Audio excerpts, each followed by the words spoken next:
Okay, thanks, Patty Ann.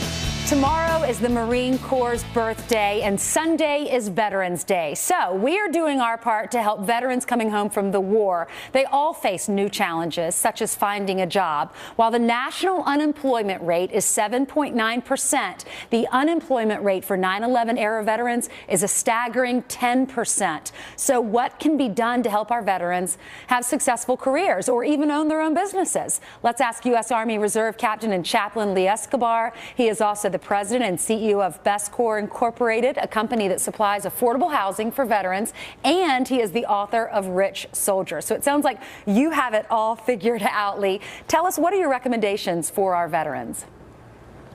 Well, one of the biggest things that I would tell them is realize, number one, that your core values and your skills as a military member will translate better into the business world financially than it'll actually translate into the workforce. And we have certain skills and go ahead. You suggest that the soldiers evolve when they come back to the U.S. And what do you mean by that? Well, first of all, we have to understand that times are different, things are different, and moving from the military world into the civilian world is going to be a whole different lifestyle. And therefore, they're going to have to be willing to evolve, which means to change. And then once they evolve, they need to educate themselves on what they don't know. Then after that, put it into practice and execute what they've just learned. So know your skills and be confident. You got it. We have one of the most powerful, we have the most powerful military in the world.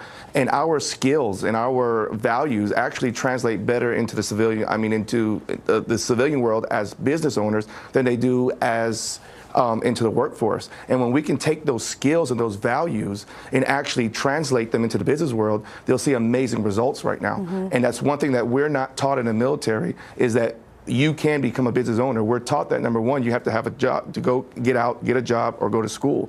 But our skills translate a whole lot better. And as soon as they can understand that, they'll just go to whole different levels, especially financially. And that's the biggest thing. We got to make sure that we're taken care of financially. Okay. Now, Lee, you mentioned all three tips: evolve, educate, and execute. You elaborated on the evolve. Elaborate on the educate.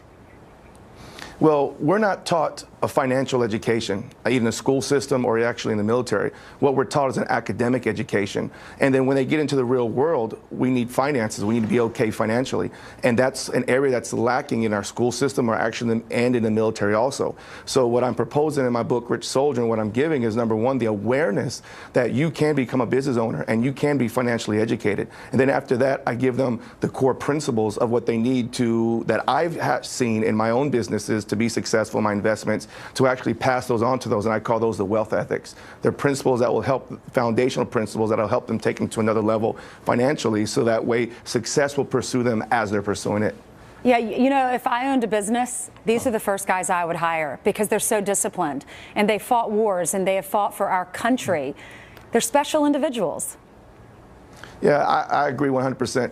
We have fought to defend our values in our country, to protect our freedoms, and I really believe and know that we have skills that we're taught: leadership, we're taught also resilience. Those entire values actually translate again into the business world and into the workforce, and we need to take care of our military members. And it's a shame that we come back after defending and we can't even find a job. Well, you're taking care of many of them today, giving them this great advice. Lee Escobar, we thank you so much for serving our country. We're proud of you. Have a great weekend. It's now 5 minutes to the top of the hour.